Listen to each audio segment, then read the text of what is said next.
How is it that drag queens have escaped the blackface backlash? The very fact that women wear leggings tells you something. The female body is made to attract. Planned Parenthood is a rapist's best friend. Now, isn't there a difference between standing up for integration, standing up for the right of black people to move into a community once they can afford it? Jew-hating Congresswoman Ilhan Omar. Transgender women aren't women.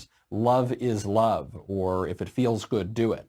As a result of this, the logical conclusion is we're going to normalize pedophilia. Obviously, they won the same-sex marriage battle. Do you think that they're going to win the redefinition of sex battle as well? If they win that battle, then it really is over. Right?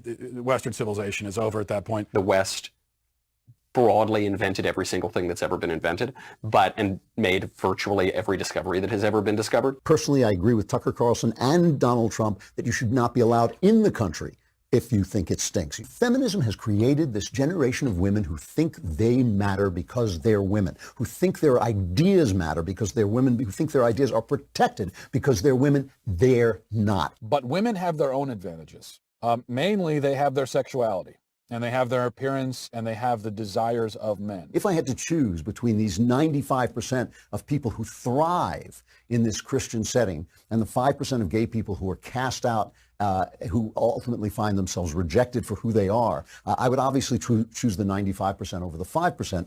I think that it is worse to slaughter babies after they've been born than to wear blackface. Abortion helps rapists cover up their crimes. You are just not a decent person if you support giving lethal injection to infants. Abortion doctor, number 4, is a problematic term because it includes the word doctor. I would suggest the term medical assassin. There is obviously something wrong in the House of Islam. There is a lot more evidence that Ilhan Omar has sympathies for Al-Qaeda than there is that Donald Trump is a racial bigot. My joke about her was she was so angry she almost exploded, but the TSA took the belt off her. When you come out of a hellscape like Somalia and America takes you in, nurtures you, elevates you to Congress, and you don't feel grateful for that, there is something terribly, terribly wrong with you. She supports Sharia law, which I think is the dividing line between Muslims we can live with and Muslims we can't live with. But the question of whether it's inherently violent is important. It's certainly not a religion of peace. It's a religion that's cancerous. That anti-Jewish ideology is an ideology being embraced by Ilhan Omar and Rashida Tlaib. AOC is an ignoramus.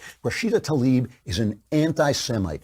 Ilhan Omar, also anti-Semite. They deserve all the attacks. They deserve all the trouble they're getting. Of the top 14 major wars going on in the world right now, of the top 14, 13 of them involve Islam. These movements, Students for Justice in Palestine are, which is one of the most ironically named groups because it's not led by students, it isn't about justice, and there's no such country as Palestine. No, I don't think that Tlaib has dual loyalty, because there's no evidence at all that she's loyal to America in the first place.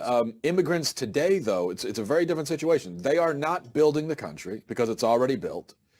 And oftentimes, they're not even interested in being part of our culture. They want to come here and do their own thing. Trump promulgated that whole birther nonsense, and it was nonsense, but I didn't think that was racist either. That's a fantasy. The fantasy that Trump is making racism worse, that he's bringing out from under the rock all the evil white supremacists, that white supremacism is a growing problem, which the numbers show that it is not. White males of today are not allowed to look back in history and admire or enjoy the work of other white males. The point he's making, that civilization has come from Europe, is true. I read his manifesto, The Great Replacement it was called, because he is objecting to the fact that immigrants of color, and it wasn't necessarily Islam, he didn't sound too friendly to Jews or anybody else. He said he believed in white people, and he defined white people as people of European descent. He says, how is Barack Obama black? He's also white. It's also a fair point. You will see illegal aliens waving the Mexican flag.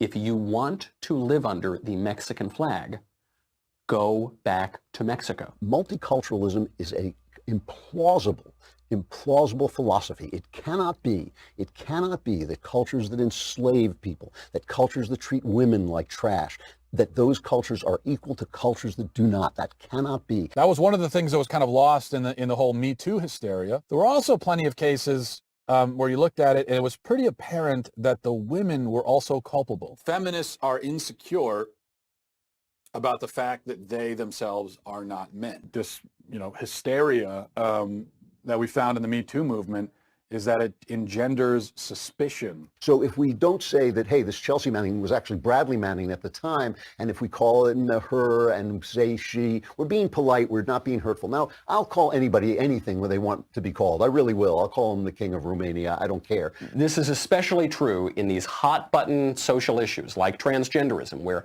you could face social consequences if you speak obvious truths. You could face professional consequences if you speak obvious truths. You can cut your body into 17 different pieces. You still will not change your gender. Every cell you have is of a specific gender. People are so desperate to be included in the supposedly oppressed LGBT category that they're making up labels that make no sense just so they can be included. Just goes to show you that this is not an oppressed group. In fact, it shows you that the opposite is the case. It shows you that this is a privileged group. Pride Month. Now it's about gender, it's about sexual identity, so now there aren't just 2 genders, there are 56 different genders. These gay activists are out there prowling like lions, waiting for these kids to come and tell them that your religion rejects you, there is no God. Your family rejects you, families stink, the patriarchy stinks. Marriage is between a man and a woman. No amount of social engineering is going to change that. So if we're talking about 2 gay men adopting a child, so you think the mothers, he doesn't need a mother. A man cannot function as a mother. He thinks that a man can be a woman and a woman can be a man just because he puts on lipstick. If you put on lipstick, then you're a woman. But of course, that's not what makes a woman. So if marriage is going to be anything, and if it's going to have any purpose whatsoever, then it must be a union between a man and a woman. This is from Shane, says, hey, man, I just wanted to tell you, you need to step it up.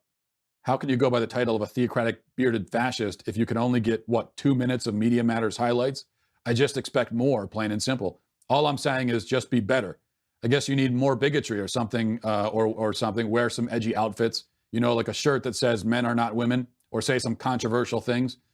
I would give you some more examples, but that's your job. All I'm saying is I watch you and I want to be like, wow, that's a bigot. But the Media Matters crew thinks you just aren't up to par with Klavan's bigotry. By the next highlight reel, I want you to be more prominent, or I'll tell Ben to put someone on there who will get the job done with real bigotry, someone like Mario Lopez. All right, you know what, Shane? I have to defend myself here because, no, in fact, someone did tabulate who was featured the most in the bigot highlight reel by Media Matters. And according to them, I was number 1. I had 1 second more than Klavan. And I would also mention, and look, I don't mean to throw Andrew Klavan under the bus, but he had 2 or 3 things in that highlight reel that, come on, they weren't bigoted at all. I feel like they were padding his bigot stats. And so that's not fair to the rest of us. Okay. So no, this is an unfair. How dare you question my bigotry? How dare you? You could attack anything about me, but not that.